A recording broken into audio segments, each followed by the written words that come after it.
Madame, mademoiselle, messieurs, bonjour et bienvenue dans ce cadre exceptionnel des Jardins du Vatican à l'occasion d'une journée exceptionnelle pour la France, la béatification de Charles de Foucauld. C'est toute la famille spirituelle de Charles de Foucauld qui était réunie ce matin ici au Vatican à l'occasion de cette cérémonie de béatification. Pourquoi Charles de Foucauld a-t-il touché le cœur et la vie de tant de personnes ? Qu'a-t-il à dire au monde aujourd'hui? C'est vrai que son message est un formidable éclairage pour ceux aujourd'hui qui manquent de repères. Quelle vision l'animait? C'est précisément ce que l'on va voir aujourd'hui avec nos différents invités qui vont venir se succéder sur ce plateau de KTO Magazine. Je vous commence à vous présenter cette première salve d'invités ici avec Monseigneur Maurice Bouvier. Bonjour Monseigneur, Bonjour. Vous êtes représenté l'officiel de Lyon, postulateur de la cause donc de Charles de Foucauld. Et puis à vos côtés, Monseigneur Claude Rau. Bonjour Monseigneur. Bonjour. Vous êtes vous Père Blanc, évêque de Laguat Gardia en Algérie depuis maintenant le 16 décembre 2004. Vous allez nous dire en quoi cette présence de Charles de Foucauld en terre musulmane a-t-elle entre guillemets révolutionné les choses? Tout de suite, ce que je vous propose, c'est de visionner ensemble un reportage qui est dédié à Charles de Foucauld, sa vie, son œuvre, son itinéraire, vu de façon chronologique. Vous allez le voir à travers ce reportage signé Yves Coin. Avancer toujours plus loin. De départ en départ, l'histoire de Charles de Foucauld est jalonnée d'événements qui provoquent toujours chez lui un rebond vers une nouvelle aventure. Et pour comprendre l'aventure de sa vie, le désert est sans doute l'une des clés. Le désert ne permet pas la superficialité en aucun cas. C'est l'ouverture vers l'oraison totale, la prière totale, l'offrande totale. Et que d'étapes avant de parvenir à cette offrande. Charles est né à Strasbourg en 1858 dans une famille aristocratique. Il est baptisé dès sa naissance, sa mère est très pieuse. En 64, ses parents meurent l'un après l'autre, Charles en gardera une profonde blessure. Il entre à Saint-Cyr, puis l'école de cavalerie de Saumur, sa foi est alors en sommeil. Élève dissipé, fêtard, il dilapide son argent, s'affiche avec une femme de mauvaise réputation. Charles s'ennuie et multiplie les actes d'indiscipline. Il a besoin d'action. L'Afrique du Nord le séduit. En 82, il démissionne de l'armée pour préparer un voyage de reconnaissance du Maroc. Déguisé en rabbin, il parcourt clandestinement le pays. Et alors là, il a une gifle de lumière avec l'islam. Et c'est le premier point, je dirais, de conversion de Charles de Foucauld. Il est fasciné par la discipline et la simplicité de cette religion. Charles s'interroge sur la vie intérieure, sur sa spiritualité. Il répète cette prière « Mon Dieu, si vous existez, faites que je vous connaisse ». En 86, il est à Paris, il a 28 ans. Sa cousine Marie de Bondy lui présente l'abbé Huvelin, prêtre de l'église Saint-Augustin. Fin octobre, il entre dans l'église pour avoir des cours de religion. L'abbé Huvelin lui demande de se confesser et de communier. C'est le moment où tout bascule. C'est un tournant. C'est un tournant parce que très vite, on peut dire, Charles de Foucauld comprend que lui qui est un assoiffé d'absolu, il donnera sa vie pour Jésus-Christ. Il comprend très vite que ce n'est pas un feu de paille, ce n'est pas simplement, disons, une réconciliation ou des retrouvailles. Et puis on continuerait après son petit train-train à couleur chrétienne. Non, c'est vraiment une bifurcation. Il comprend que sa vie en est changée. Et à travers cette conversion, à travers cette confession, l'Eucharistie, mûrit de plus en plus le choix, à travers sa première retraite à Nazareth, de donner sa vie à Jésus-Christ. Charles cherche un ordre religieux. La trappe semble lui convenir. Il part à la trappe Notre-Dame-des-Neiges en France. 6 mois plus tard, nouveau départ pour une trappe beaucoup plus pauvre encore à Agbès en Syrie. Mais ce n'est pas sa vocation. Charles veut ressembler plus encore à Jésus, vivre comme lui. En 1897, il part à Nazareth, où il s'engage comme domestique des Clarisses. Il va effectivement loger dans un cabanon chez les Clarisses à Nazareth, vivant de l'Eucharistie, de l'adoration, vivant de la parole de Dieu, les méditations sur l'Évangile, et tâchant par ce cet enfouissement dans la vie de tous les jours de Nazareth, enfouissement d'autant plus grand qu'il est totalement entre les mains des sœurs de Nazareth, il veut vivre l'abjection. L'abjection, c'est prendre la dernière place, comme disait l'abbé Huvelin. C'est vraiment être le dernier, le plus petit possible. Peu à peu, les Clarisses et l'abbé Huvelin l'amènent à accepter l'ordination sacerdotale. Il est ordonné prêtre en 1901. En septembre, il s'établit à Beni Abbès, en Algérie. Il alerte les autorités sur le drame de l'esclavage, rachète même des esclaves.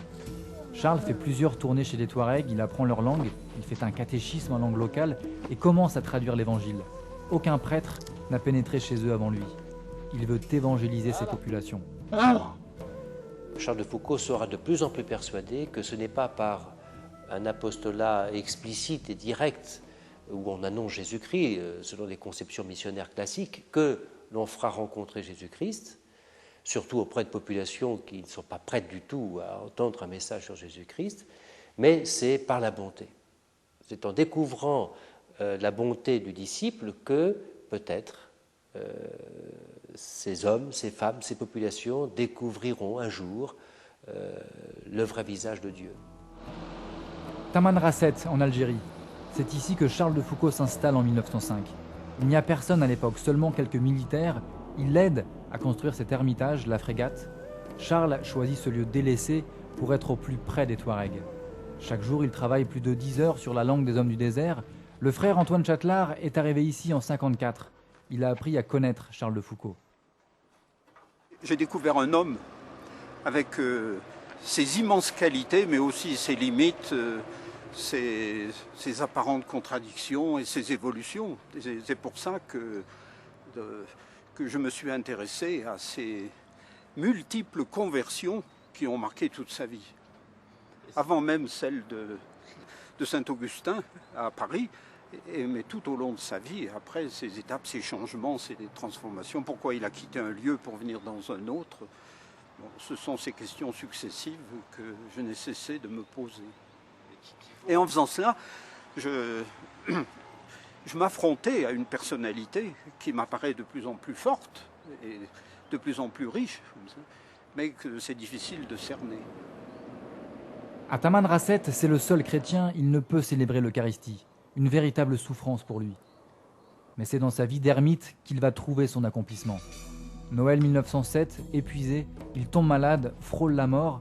Des Touaregs le sauvent en partageant un peu de lait de chèvre. Il réalise que l'amour des frères passe par l'échange. À la même période, Charles reçoit l'autorisation de pouvoir enfin célébrer la messe seul, un bouleversement. Il va être le père Charles de Foucauld. Vous voyez ? Et à ce moment-là, son cœur est débordant d'amour. Et à ce moment-là, lorsqu'il va voir les Touaregs, son visage est totalement différent. Il n'est plus seul dans sa vie, parce qu'il a la possibilité de dire la messe, de consacrer du pain et du vin, et de l'emmener au plus loin dans le désert.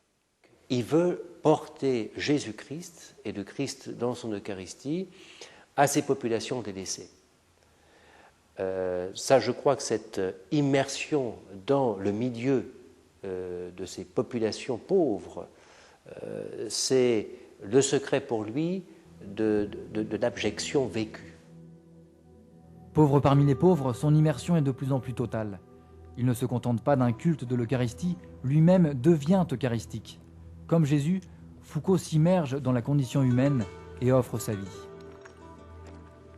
Il va vraiment se faire nourriture pour ces hommes et ces femmes, avec toutes ces populations qui l'entourent.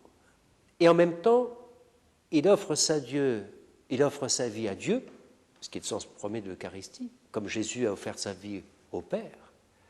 Si bien qu'il y a une double dimension, si vous voulez, à la fois transcendante, c'est la grâce, il offre sa vie à Dieu, le Père, c'est la dimension verticale, mais en l'offrant aux hommes, c'est la dimension horizontale qui forme la croix du Christ. Et je crois que, en effet, Foucauld est incompréhensible sans ces deux dimensions. La dimension de la grâce, il offre sa vie à Dieu, et la dimension humaine profonde, il offre sa vie pour ses frères les hommes. La Première Guerre mondiale éclate, le désert est agité. 1916, pour protéger les populations, Charles construit un fortin à Tamanrasset. 1er décembre, les Touaregs pénètrent dans le fort pour le piller. Ils s'emparent de Charles et le ligotent. Alors c'est ici que Charles de Foucauld a été attaché à genoux, les mains liées derrière le dos, attachées aux chevilles, et probablement il devait regarder par là. Et celui qui était chargé de le surveiller était là à proximité. Et quand il a vu que Charles de Foucauld bougeait, peut-être pour prévenir les militaires qui arrivaient ou pour essayer de se détacher, le gars s'est un peu affolé et pour le maîtriser a posé le canon de son fusil sur la tête, sous l'oreille droite, et il devait avoir le doigt sur la gâchette, et il a tiré. La balle a traversé la tête, est sortie par l'œil gauche et est allée se fixer dans le mur. Voilà, c'est de là que se trouve la place d'où on a retiré la balle. Il meurt âgé de 58 ans. Nouveau départ, début de sa renommée posthume. Ces pèlerins marchent sur les pas de Charles de Foucauld vers l'ermitage de Lassé-Crème, au cœur des montagnes du Haut-Gard. Charles y vécut seul plusieurs mois en 1911. La radicalité de sa vie interpelle les chrétiens du monde entier. Notes spirituelles, méditations sur les évangiles, Charles a noirci des pages et des pages de carnet.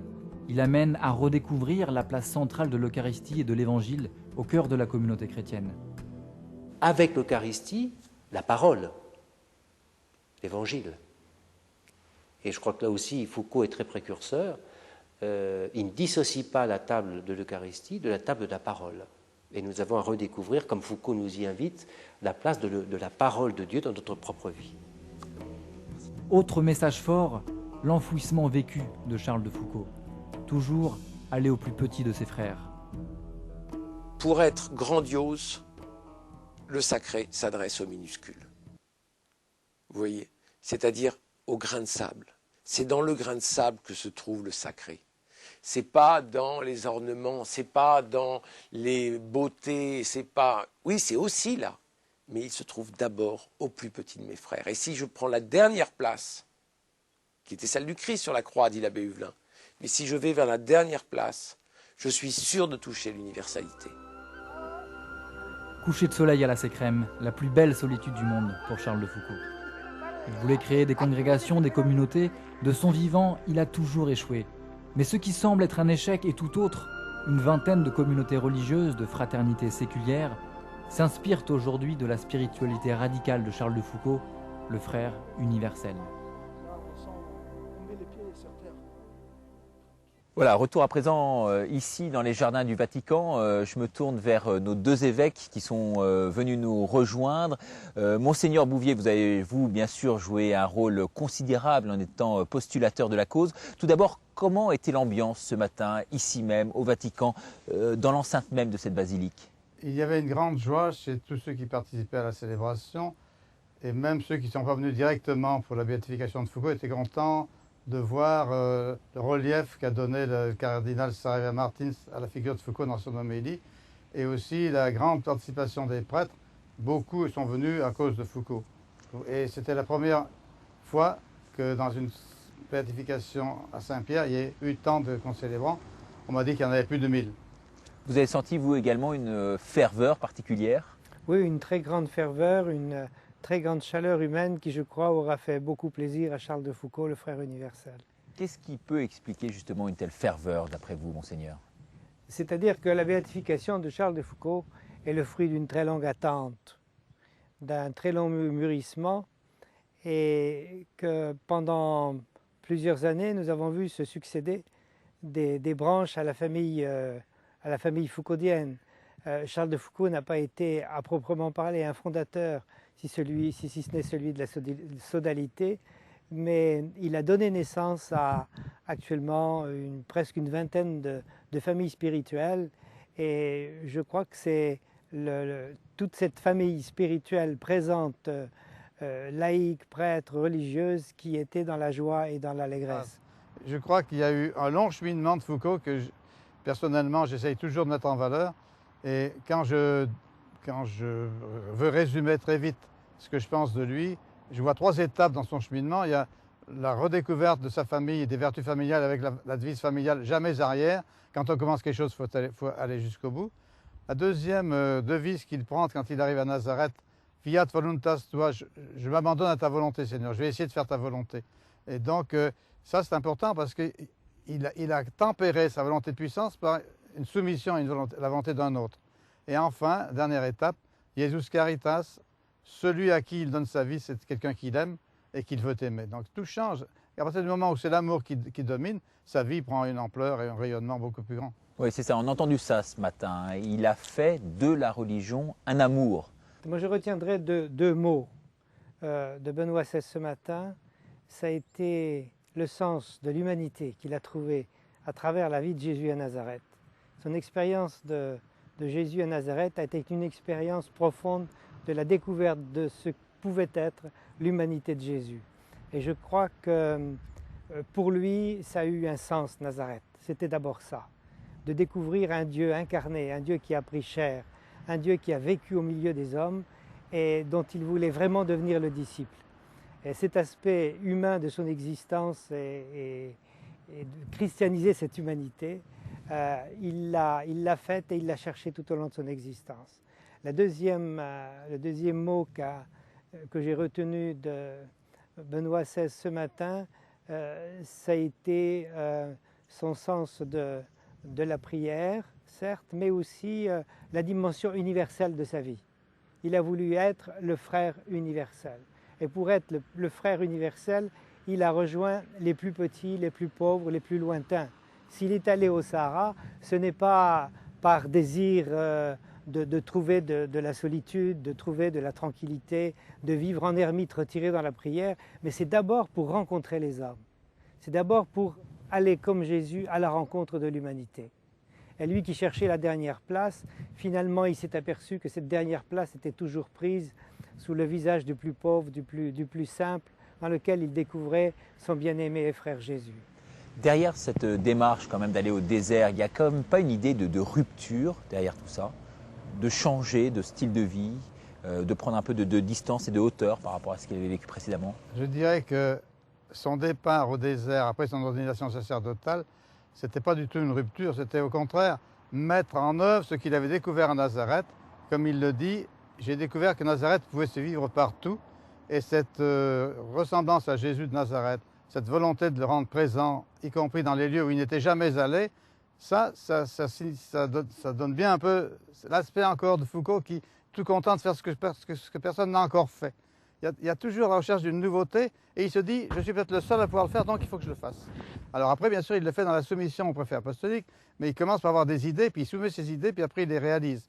Donc c'est le cheminement de quelqu'un qui a toujours des idées, mais qui en même temps sait rendre compte et sait atténuer ses exigences s'il s'aperçoit qu'il va trop loin. Par exemple, dans sa lutte qu'il a voulu mener contre ce qui restait d'esclavage, il a été obligé de se rendre compte qu'on n'édicte pas la fin d'un esclavage, parce qu'il y a aussi à tenir compte des mentalités, il faut faire évoluer les gens. Les révolutions, ça n'existe pratiquement que si on y met beaucoup de patience et d'amour. Ouais. Donc la notion de temps pour lui Ah oui. n'était pas la même. Quand vous parlez de soumission, c'est vrai qu'il y a une radicalité à la fois dans son discours et dans son comportement qui l'a conduit donc à une forme d'ascétisme la plus totale.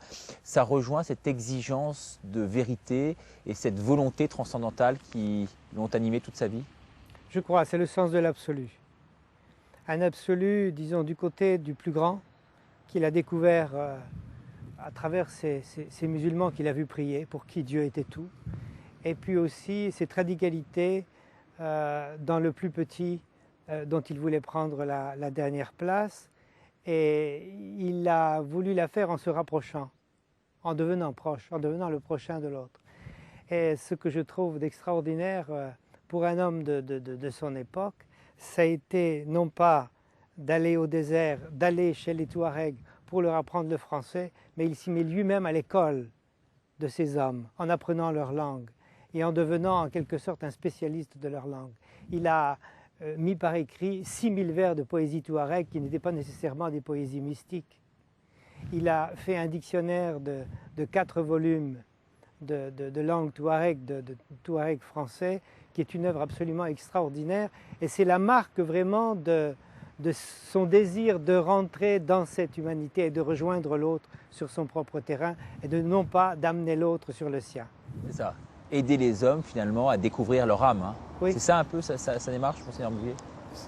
Aider les hommes à découvrir, dans la mesure du possible, qu'ils ont une responsabilité à tenir, mais qu'en même temps, ils ont une relation avec un Dieu qu'il a cherché lui-même à découvrir, et il voudrait faire comprendre que c'est un Dieu qui aime, puisqu'il s'est révélé amour à travers Jésus. Donc l'humanité ne peut avancer que si elle se redécouvre aimée d'un Dieu qui les a créés, et pour nous chrétiens, qui les a sauvés en Jésus-Christ. Mais je crois que cette relation à Dieu est indispensable si on veut que l'humanité retrouve le sens d'une fraternité entre les hommes.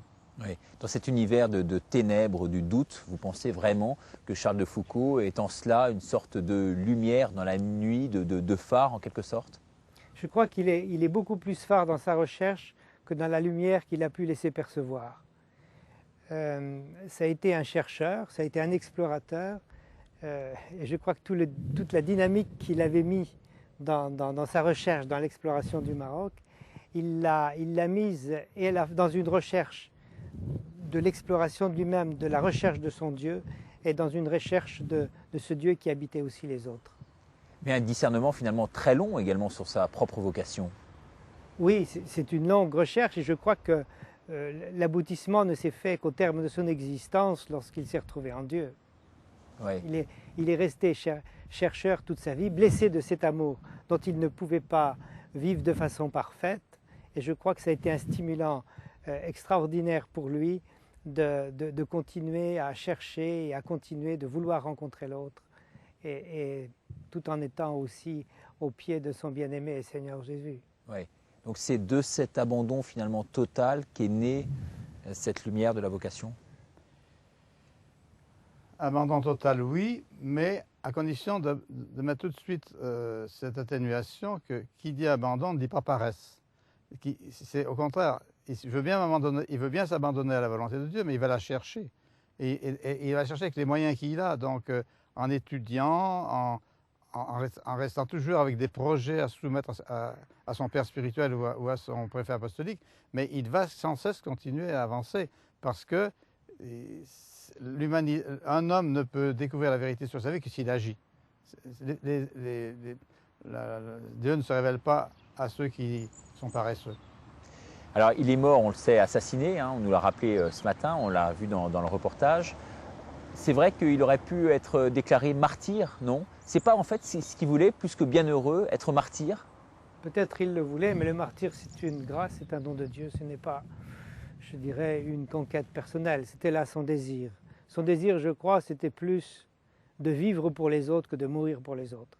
Et je crois que c'est le sens de sa vie. S'il y a un martyr, c'est celui de toute son existence, celui d'un témoignage de toute sa vie, à travers laquelle il voulait laisser percer quelque chose de Jésus.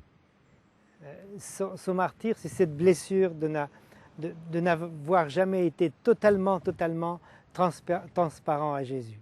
Et je crois que c'est ça sa blessure, et c'est peut-être de cela qu'il est mort. Mais qui peut l'être finalement, totalement transparent à Jésus?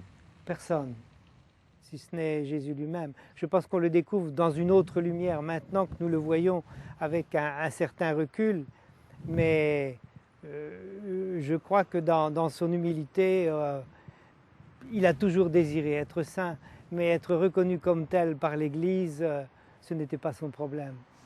Parce que derrière tout ça, en fait, c'est ça, c'est le chemin, une sorte de pèlerinage vers une recherche d'une certaine forme d'absolu que l'on n'atteindra jamais, sinon rétrospectivement, une fois qu'on sera dans les cieux, non, c'est pas ça? C'est ce que le cardinal Sarriva-Martins a souligné encore ce matin. Il a été sans cesse en progrès, et la sainteté, c'est être en progrès. C'est avoir les yeux fixés vers Jésus que l'on désire rejoindre, et que l'on rejoint à travers les événements de sa vie, à travers les moyens que nous donne l'Église, qui sont l'Eucharistie et l'Évangile, à travers aussi les autres que notre vie quotidienne nous fait rencontrer.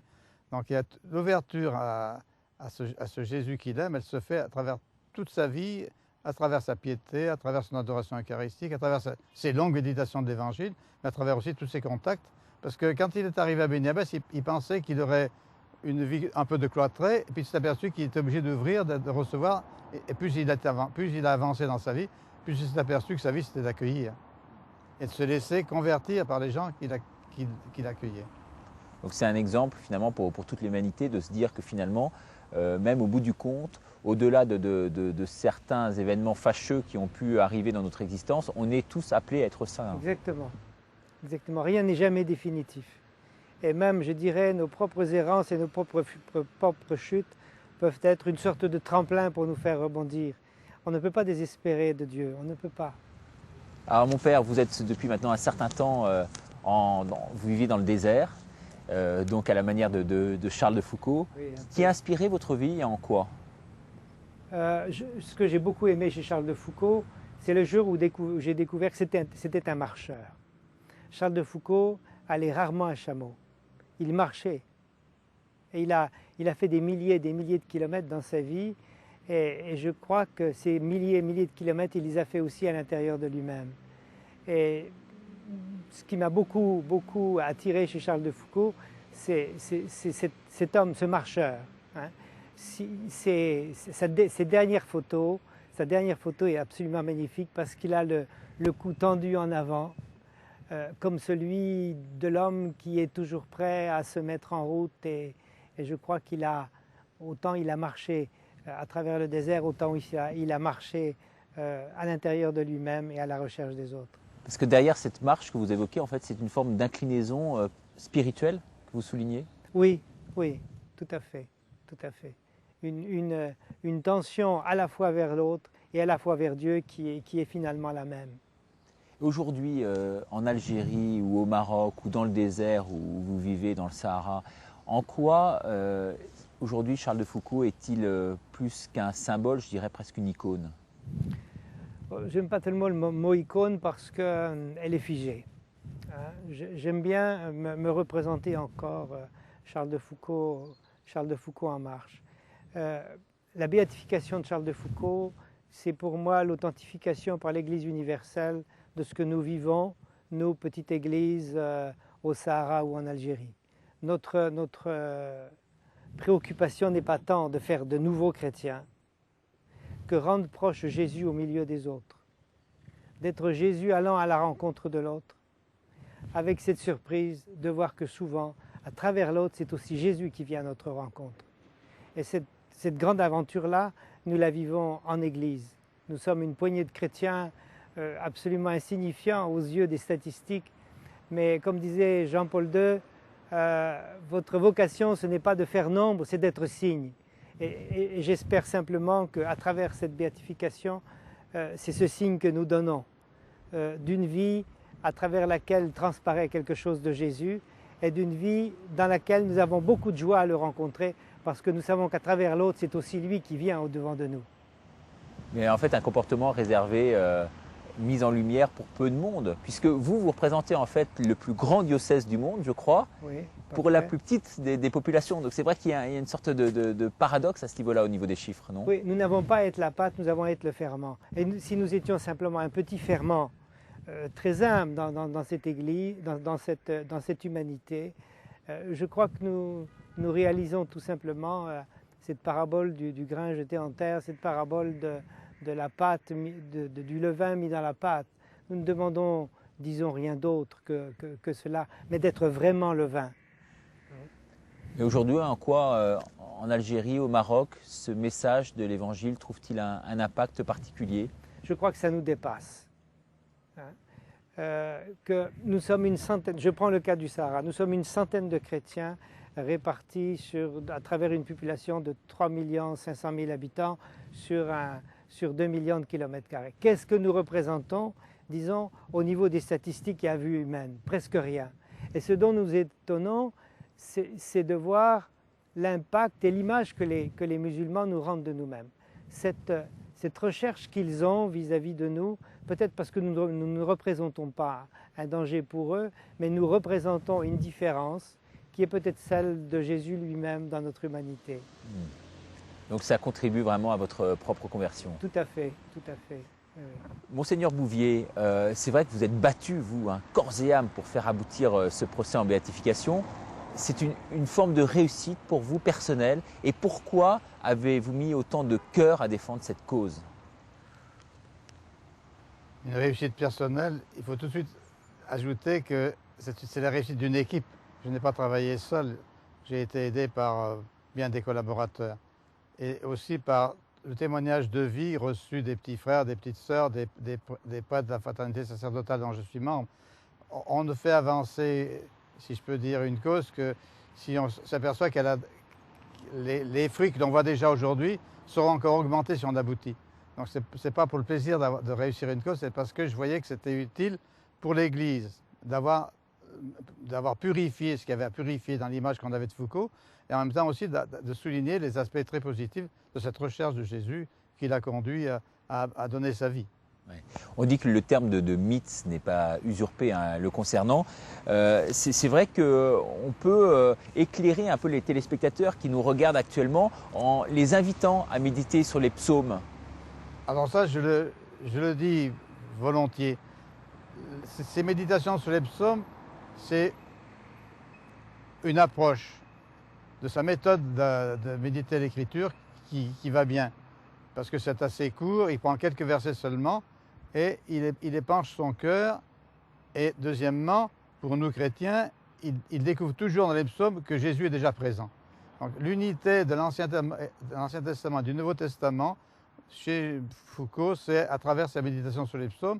Et en fait, là, il rejoint ce qu'il a vécu étant trappiste. L'office quotidien, c'est la méditation des psaumes. Les prêtres dans l'Église qui récitent l'office chaque jour méditent cet office aussi, beaucoup à travers la méditation des psaumes. Donc c'est vraiment un lieu privilégié de la découverte d'un Dieu qui était déjà agissant dans l'Ancien Testament, qui est agissant à travers son Fils Jésus dans le Nouveau Testament et qui agira toujours. Je crois que c'est un peu ça que je trouve dans la méditation des psaumes. Sur cet aspect-là des choses, vous voulez intervenir? Non, je voulais intervenir simplement sur le fait que l'évangile, les psaumes, c'était vraiment son chevet.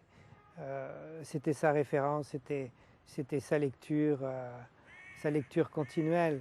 Et une lecture qui le conduisait à beaucoup plus d'humanité, je crois. On sent cette présence du Dieu vivant dans sa propre chair. Sa façon d'aborder l'évangile est une façon très, très méditative, très, très, très rêveuse parfois, parce qu'il imagine Jésus à Nazareth, qu'est-ce qu'il faisait à ce moment-là, qu'aurait-il fait si il avait été à ma place. Enfin, c'est une sorte de dialogue continuel qui est le fruit de son imagination, mais aussi le fruit de sa prière, sans avoir, disons, l'écho de cette prière. J'aime beaucoup ce qu'il dit. Je sais bien que Dieu m'aime, mais il ne me le dit jamais, quoi. Et c'est vraiment une marche dans la foi qui rejoint très fort la nôtre, parce qu'il ne nous parle pas souvent, Jésus. Alors justement, avant de revenir sur l'abbé Huvelin, qui je crois a joué un très grand rôle dans sa conversion, peut-être, puisque vous évoquez l'amour, revenir sur ces deux citations de Charles de Foucault, ces mots qui résument en fait toute sa vie. « Je n'aimerai jamais assez » et « on vaut parce qu'on aime ». Sur ces deux citations, est-ce que vous voulez rebondir? Tout d'abord, là, je n'aimerai jamais assez, il emprunte ces paroles à Huvelin, qui, avant de mourir, a dit ça, effectivement. Et donc, il avait devant les yeux le modèle d'Huvelin, qui a aussi, à sa façon, cherché le dialogue avec les hommes de son temps. Et s'il a préféré être confessionnal plutôt que de devenir professeur d'histoire, comme on lui avait proposé à l'Institut catholique, parce que c'est un ancien romanien quand même. Donc il a une puissance intellectuelle reconnue. Il savait très bien que, à travers son ministère confessionnel, il rencontrait des gens et pour les aider aussi à reprendre confiance, à retrouver de l'espérance et à rencontrer, comme il a fait pour Foucault, Dieu lui-même. Donc c'est vraiment, pour lui, l'amour, c'est pouvoir révéler que Jésus aime tout le monde. Et ça, on n'aimera jamais assez. On n'aura jamais fini de révéler Jésus, parce qu'on n'aura jamais fini, nous, d'apprendre à le connaître. On n'aura jamais fini non plus d'apprendre à connaître les gens. Donc l'amour, ça pousse à connaître. L'abbé Huvelin, dont vous parlez, c'était celui qu'on appelait donc l'apôtre de Paris, hein, le chef spirituel vraiment de Charles de Foucault. Le mot chef, je ne sais pas s'il convient, parce que Foucault le récuserait sans doute, puisqu'il insiste beaucoup sur le seul modèle unique, c'est Jésus.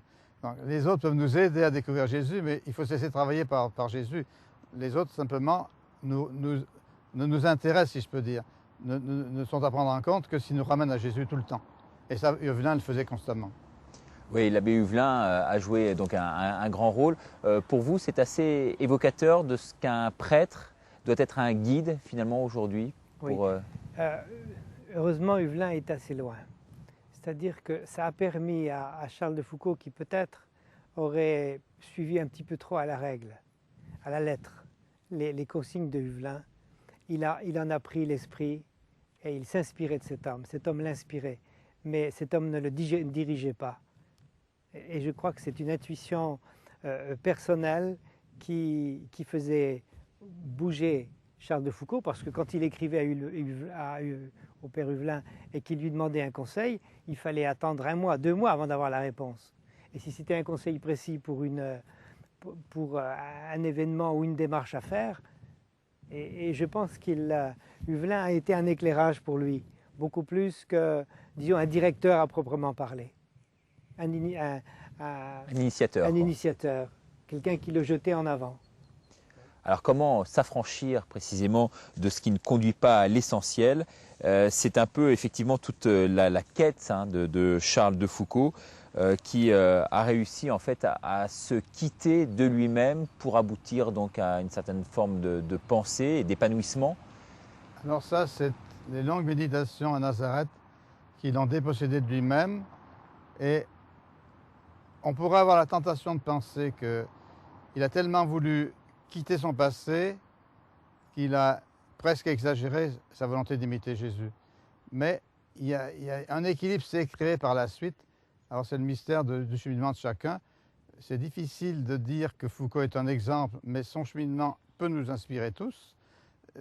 Il a certainement eu des temps d'exagération quand il condamnait ce qu'il a pu vivre dans le passé. Mais tout doucement, une paix est intervenue et s'est installée en lui. Le Foucault de la fin de sa vie n'est pas le Foucault tourmenté, entre guillemets, qu'on pourrait avoir l'impression de découvrir quand il est à Nazareth. Donc c'est, je crois, toute vie qui se veut une vie proche du Seigneur Jésus, conduit à la paix. Et c'est même, pour un père spirituel, aider quelqu'un à retrouver la paix et découvrir quelqu'un retrouve la paix, c'est un signe que les conseils qu'il a pu lui donner n'étaient pas si mauvais que ça. Alors c'est vrai que Huvelin a toujours envoyé à Jésus, et il y a des phrases d'Huvelin disant « Je vous donne ça, mais de toute façon, vous verrez bien, les événements vous diront bien ce qu'il faut faire. » Il y a un va-et-vient entre ce qu'il pense et ce que les événements vont faire comprendre à son dirigé. C'est pas quelqu'un, c'est pas un maître absolu, Huvelin, c'est quelqu'un qui sait que de toute façon, Foucault résistera si ce qu'il lui dit, ça ne va pas dans le sens que lui désire. Donc il y a un dialogue entre un père, quelqu'un qu'on pourrait considérer comme un père spirituel, et quelqu'un qui prend sa vie en main. C'est ça, aider les gens, c'est pour un prêtre. C'est pas imposer son point de vue, c'est rappeler des exigences selon l'Évangile et laisser à chacun, dans les événements qu'il vit, une liberté d'appréciation sans laquelle il n'y a pas de vie chrétienne. Ouais. Quelqu'un qui lui a permis en somme de séparer la convoitise du désir, hein. C'est ce qu'on retient aussi de ces lectures. Oui, je crois. Et qui lui a donné les grandes lignes d'un discernement. Ce qui a guidé en fait Charles de Foucault, ça a été son discernement face aux personnes et face aux événements. Ce n'était pas un homme désincarné. J'imagine qu'il avait de temps en temps des soucis avec ses chameaux ou avec sa cuisine, ou avec, on le voit peut-être trop souvent décollé de la réalité, alors que c'était un homme qui s'assumait lui-même. Son quotidien, il le vivait seul, mais il le vivait aussi dans un dialogue et dans une rencontre avec les autres. Et les autres étaient pour lui aussi une indication de la parole de Dieu et de la volonté de Dieu. Alors dernière question, c'est vrai que chez Pascal, sur le plan spirituel, le monde est vraiment l'antithèse de Dieu, avec lequel il est en conflit permanent. Est-ce que précisément il faut passer par le désert aujourd'hui pour mieux connaître Dieu? Je vous demanderai une réponse brève à chacun d'entre vous. Je crois que le désert géographique fait découvrir le désert que nous sommes à l'intérieur de nous-mêmes. Et que le désert géographique, dans sa dimension la plus rude, nous ramène à nous-mêmes et à celui qui nous habite. Monseigneur Bouvier, au mot de la fin. Je pense que le désert, c'est là où il n'y a pas assez d'amour.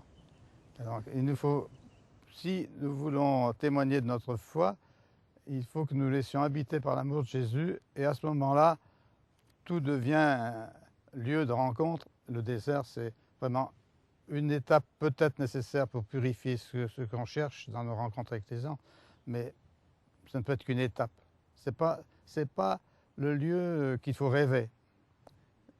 Il le dit d'ailleurs lui-même, Charles de Foucault, il nous faut passer par le désert, mais il ne faut pas y rester. C'est une étape. Donc ce qui compte, c'est vraiment que nous permettre de rencontrer Jésus et de rencontrer les autres. Et ça, c'est seulement l'amour qui nous porte à cela. Et le plus grand désert, ce serait d'avoir le cœur vide. Écoutez, merci infiniment à tous les deux d'être venus sur ce plateau de KTO Magazine. Tout de suite, on va suivre, avant de recevoir un nouvel invité, un reportage sur les petites sœurs de Charles de Foucault qui mènent un apostolat, vous allez le voir, déroutant, notamment dans le sud de la France, auprès de la population gitane. Regardez. Petite sœur Thérèse Elie marche sur les pas du frère Charles de Foucault. À son image, elle vit avec les nomades. Une présence chrétienne au cœur de ces hommes et de ces femmes. Voilà, on est à l'aise les uns avec les autres, quoi. Il n'y a pas de barrière, c'est simple, quoi. Ça nous fait comme si on avait la présence de Dieu. Marie pleine de grâce, elle a commencé là, je me rappelle plus. Je vous salue, Marie pleine de grâce. Depuis 1949, les petites sœurs de Jésus vivent avec les gens du voyage. Dès leur début, avec la fondatrice petite sœur Madeleine, elles ont très vite été bien accueillies. Petite sœur Madeleine est venue plusieurs fois. Un jour, on est arrivé sur un terrain où c'était vraiment le lieu des poubelles et où il y avait des gens vraiment, des nomades vraiment très pauvres. Et on arrivait vers l'heure de midi, ils allaient se mettre à table, ils avaient quelques petites sardines à manger. Et aussitôt, ils nous ont dit « Allez, venez manger avec nous ». Partager les moments de l'existence les plus heureux ou les plus difficiles, telles sont les vocations de ces petites sœurs qui se veulent être une présence discrète au sein même de la société. Aujourd'hui, elles reçoivent Berthe, qui se souvient de l'importance de leur présence lorsque son fils était mourant à l'hôpital. Quand je venais, tu me consolais. Et ça m'a beaucoup changé les idées. On n'avait pas de téléphone en bas. Je venais vite en courant ici. Là, je ne vais pas pleurer parce que ça ne sert à rien. Une présence simple, une écoute attentive et un respect des différences, tels sont les secrets de ces petites maisons du bonheur où les portes restent toujours ouvertes. Voilà, après ce reportage sur les petites sœurs de Charles de Foucault, nous accueillons sur ce plateau de KTO Magazine enregistré ici dans les jardins du Vatican, ce que je répète est absolument exceptionnel. Nous accueillons donc l'arrière-petite-nièce de Charles de Foucault, Madame Anne Gosset-Granville. Alors pouvez-vous nous rappeler un peu les liens que vous avez avec lui ? En fait, je suis la petite fille de sa sœur. C'est ça. Voilà, parce qu'on est nombreux, il n'y a pas que moi. Je suis une des petites filles de sa sœur. Alors parlez-nous de l'oncle Charles, dont vous avez entendu parler finalement toute votre vie. Depuis mon enfance, j'entends parler d'oncle Charles et de sa future béatification. Et c'est vrai que c'est une grande joie aujourd'hui de voir qu'enfin, après toutes ces années, il est béatifié. Je pense que ça va permettre la diffusion de son témoignage. Je pense également aujourd'hui à la joie de toutes les communautés religieuses qui le suivent dans sa spiritualité. C'est, je pense, pour elles un moment très fort. Ça va sans doute leur permettre de diffuser encore plus le message. Et tout à l'heure, on était très très émus lors de la cérémonie. C'était vraiment formidable quand le pape est arrivé. En plus, à la fin, là, on ne s'attendait pas à ce qu'il vienne, en fait, mais c'était un grand moment. Ouais, ça a été une surprise, en fait, parce que le pape, maintenant, n'est plus tenu de participer à ce type de cérémonie. Voilà, tout à fait. Alors, c'est sûr que pour vous, il y a une certaine forme de fierté, j'imagine. mais qui se situe, je dirais, presque en opposition avec l'humilité qui fut la sienne. Tout à fait. Il n'y a pas un hiatus à ce niveau-là? C'est une grande fierté, effectivement, mais on se sent en même temps très petit. Face à lui, c'est une joie d'avoir un grand homme comme ça dans sa famille. D'ailleurs,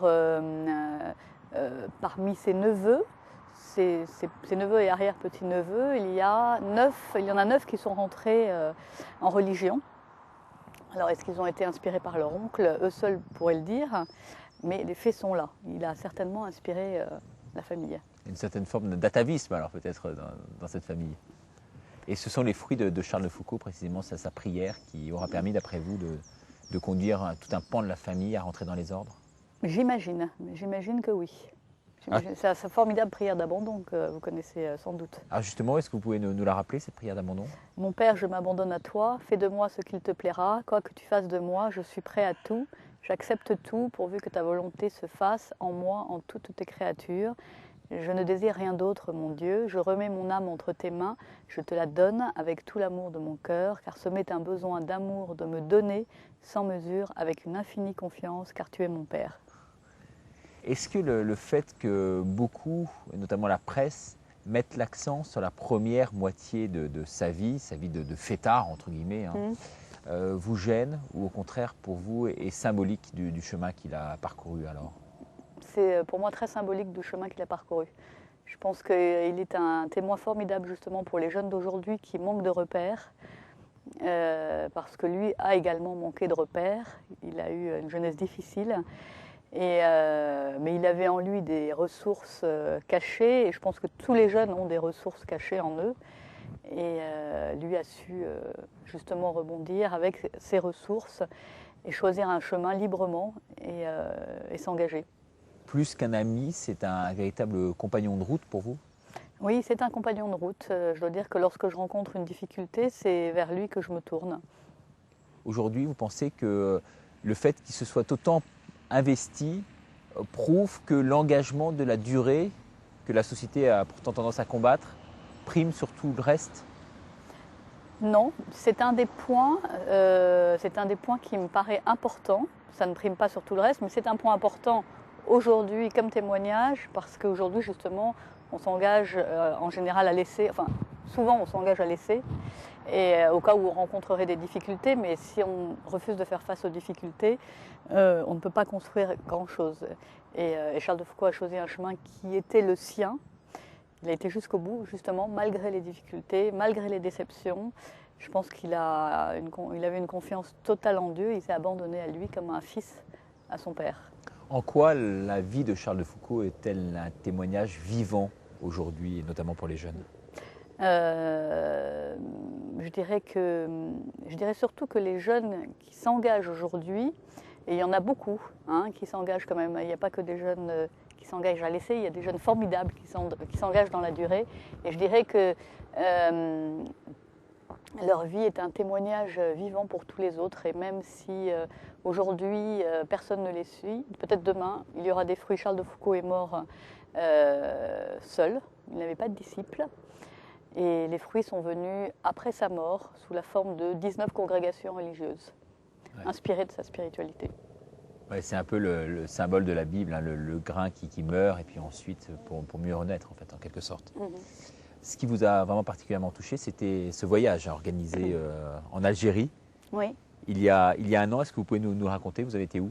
On a été à Tamanrasset, donc, et dans le désert, dans le Sahara, également à la Sécrème. Nous avons fait un voyage familial avec nos enfants qui sont adolescents, pas forcément très attirés par tout ce qui touche à la religion. Donc c'était formidable de pouvoir les emmener là-bas. Ils ont pu vraiment ils ont été très très touchés par la beauté des paysages. Ils ont vu la frégate, là où habitait Charles de Foucault. Ils ont vu le Borge, là où il a été assassiné. On a dormi dans le désert. Et puis la Sécrème, là, c'est l'apothéose. Ouais, ils ont été touchés eux, directement par cette expérience. Oui, vraiment touchés, oui. Et dernier aspect des choses, donc vous êtes aujourd'hui dans la paroisse Saint-Augustin, là même où finalement il s'est converti auprès de l'abbé Huvelin, on en parlait tout à l'heure. Pour vous, c'est symbolique? J'appellerais ça un petit clin d'œil du ciel. Bah écoutez, je vous remercie en tout cas infiniment d'être venu sur ce plateau de KTO Magazine, enregistré donc ici dans les jardins du Vatican. Merci madame. En guise de conclusion, nous avons voulu nous rendre ici à Rome, à une vingtaine de kilomètres du centre de la ville, dans l'une des 19 congrégations de Charles de Foucauld. Ce lieu ici abrite un certain nombre de souvenirs de cette ermite du désert et vous allez voir, recueille des photos et surtout dégage une spiritualité qui lui était chère. Dieu a été le bonheur de Charles de Foucauld. Après toutes ces années un peu, disons, d'errance, de recherche, d'inquiétude. Et ça correspond, je crois, à beaucoup de personnes aujourd'hui. Je sais que ça a correspondu dans mon parcours aussi. Une fois que j'ai rencontré le Seigneur, finalement, j'ai rencontré le bonheur et le sens de ma vie. Et Charles de Foucauld, c'était très fort chez lui. Oui, et vous avez atteint cet absolu tant recherché? C'est-à-dire, je le recherche toujours. C'est-à-dire, on ne l'atteint jamais.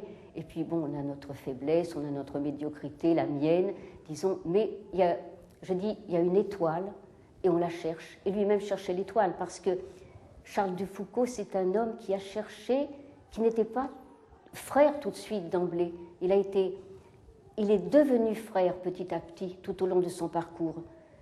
Quand il est mort, il était en train de devenir frère, d'écouter l'autre, de s'insérer.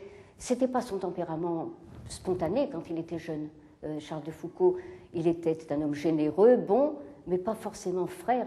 C'était celui qui donnait, qui était un peu supérieur. Et petit à petit, à Tamanrasset, au contact du peuple touareg, petit à petit, il s'est enfoncé, il disait lui enseveli dans un peuple pour l'écouter, pour le respecter. Finalement, c'était un peuple, une minorité, et il voulait écouter sa culture. Voilà, c'est un petit peu... Bon, il y a beaucoup de choses à dire sur Charles de Foucauld.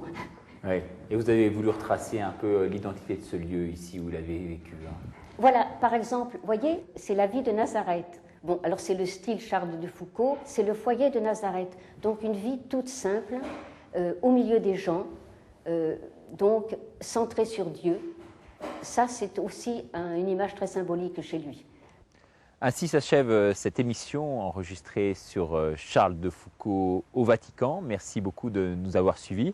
Vous pouvez vous procurer la cassette de cette émission en envoyant un chèque de 35 € à KTO Télévision. Merci beaucoup et à bientôt pour un nouveau numéro de KTO Magazine.